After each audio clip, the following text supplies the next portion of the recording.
जशपुर से एक सनसनीखेज वारदात सामने आई है। पति की हत्या कर शव को सूटकेस में बंद कर फरार हुई महिला को जशपुर पुलिस ने महाराष्ट्र से गिरफ्तार कर लिया है। मामला थाना दुलदुला क्षेत्र के ग्राम भिंजपुर का है। 9 नवंबर को ग्रामीणों ने संतोष भगत की लाश उसके ही घर के अंदर रखे एक सूटकेस में देखी थी। पुलिस ने मौके पर पहुंचकर जांच शुरू की तो घर में उसकी पत्नी मंगरीता भगत गायब मिली। शक की सुई उसी पर आ टिकी और पुलिस ने उसकी तलाश शुरू कर दी। एसएसपी शशि मोहन सिंह के निर्देशन में गठित पुलिस टीम ने लगातार तकनीकी सर्विलांस और मुखबिरों की मदद से आरोपी महिला का लोकेशन महाराष्ट्र में ट्रेस किया। आखिरकार पुलिस ने उसे मनमाड़ जंक्शन से गिरफ्तार कर लिया। पूछताछ में मंगरीता ने अपना जुर्म कबूल करते हुए बताया कि पति संतोष भगत अक्सर उस पर चरित्र को लेकर शक करता था। दोनों के बीच इसी बात को लेकर विवाद बढ़ता गया। घटना वाले दिन भी इसी बात पर झगड़ा हुआ और गुस्से में मंगरीता ने घर में रखे शील पट्टा पत्थर की पटिया से संतोष के सिर पर वार कर दिया, जिससे उसकी मौके पर ही मौत हो गई। हत्या के बाद आरोपी महिला ने शव को सूटकेस में बंद कर छिपाने की कोशिश की और मौके से फरार हो गई। पुलिस ने आरोपी को गिरफ्तार कर न्यायिक रिमांड पर जेल भेज दिया है।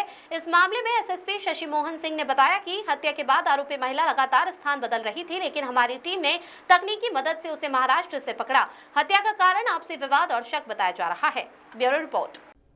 वो मेरा देवर है, उसका कोई लेना देना नहीं है, मगर हम लोग का वो चलता है, मतलब क्या बोलते हैं, आना जाना हम लोग का मन विचार वो चलता है।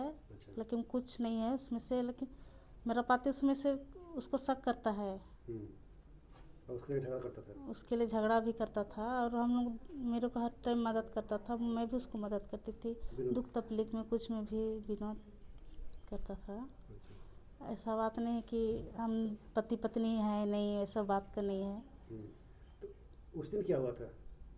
उस दिन हम दोनों बोला कि कहीं दारू पी के आया, फिर अच्छा नहीं लग रहा है, चलो लेके आते हैं दारू। बोला तो चलो फिर लेके आते हैं। फिर आके खाना सब्जी बनाए। उसके बाद वो लेट गया तो नहीं खाएगा सोच के मैं खाना खाने बैठ गई। उठ के मेरे को क्यों नहीं पूछी खाना खाने के लिए। मैं सोची तुम सो रहे हो नहीं खाओगे, बोल के मैं खा रही हूँ बोली। तो क्यों नहीं पूछी, क्या कि मुझे मारपीट करने लगा। मारपीट कर लिया, फिर खाना खा के और दोबारा झगड़ा करने लगा मुझसे। फिर झगड़ा कर रहा है, मारपीट कर रहा है मुझे। तो मेरी लड़की का फ़ोन आया तो मैं बाहर निकल गई। निकली तो अंदर से दरवाज़ा बंद कर दिया, खोलो दरवाज़ा बोली। तो गैता से मैं उखाड़ के मैं घुस गई। उसी के ऊपर गिरा और वो गिर गया आदमी, मेरा पति तो गिर गया। तो मैं सिल पत्थर को लाके गिरा दी उसकी मुंडी में, कनपट्टी में गिर गया। तो उसके नाक से खून निकलने लगा। फिर वो ना मतलब वो उठेगा फिर मुझे और मार देगा बोल के और दोबारा उसमें गिरा दी तो पूरा खून निकलने लगा। फिर छोड़ दी मैं उसको, फिर ऐसे ही मर गया। फिर आप क्या किए? उसके बाद उसको सूटकेस में डाल दी, कपड़ा पूरा मोड़ के। फिर पोंछ पाछ के बाल्टी में डाल दी गंदा कपड़ा को। फिर उसको अंदर रख दी। उसके बाद में मैं सो गई। सोने के बाद सुबह दरवाज़ा बनवाई। उसके बाद 3 बजे जसपुर चली गई। जसपुर से 5-6 बजे मैं मुंबई निकल गई मेरी लड़की के पास। तो आधा रास्ता में पुलिस वाला छेका। उसके बाद मुझे वही मनमाड़ में रखा था, फिर वापस लेकर आए। तो ये विनोद के लेकर हमेशा झगड़ा होता था क्या आप लोग का? वो कभी कभार झगड़ा हो रहा था कि उसके वजह से कि तुम उससे संबंध बनाइए, वो किए, वो करके झगड़ा कर रहा था। लेकिन उतना का नहीं है उससे संबंध। लेकिन मेरा सहारा जैसा का वो हर टाइम मदद करता था कि अकेली हो जाती है। मेरा पति पी खा के कोई मुझे कुछ करता नहीं था, तो सहारा टाइप का था विनोद, मेरा देवर जी।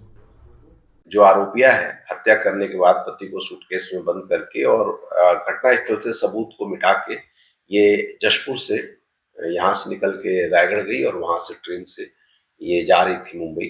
इस बीच हम लोगों ने एसपी रेलवे श्वेता सिन्हा से मैंने संपर्क किया और उनकी टीम इसमें काफी मदद की। साथ ही आरपीएफ की टीम ने भी इसमें मदद किया और इनके सहयोग से अंततः महिला को मनमाड़ से पुलिस को मिली है, वहां से इसे लाया गया और यहाँ पर हिरासत में लेके पूछताछ किया गया। पूछताछ करने पर इसने हत्या करना स्वीकार किया और हत्या की वजह तात्कालिक तौर पे पति पत्नी के बीच में इसका कहना है कि शराब के नशे में वो इसके साथ मारपीट कर रहा था और मारपीट करके दरवाजा बंद कर लिया था।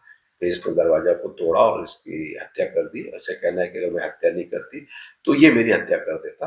इसको अभी हिरासत में लेके पूछताछ करने के बाद गिरफ्तारी की प्रक्रिया चालू हो रही है और इसे न्यायिक रिमांड पर जेल भेजा जाएगा। आरोपिया महिला का लिव इन में रहने की भी कुछ बातें सामने आ रही है। देखिए, अभी प्रारंभिक पूछताछ में इस तरह कुछ बात आ रही है कि इसका एक दूर का रिश्तेदार एक व्यक्ति है जो मुंबई में ही रहता है, इसके साथ काम करता है, विनोद नाम का व्यक्ति है।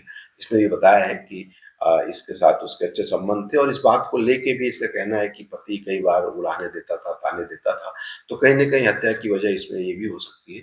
तो ये सारी चीज़ें विवेचना का पार्ट होगी, हम इस पे काम कर रहे हैं।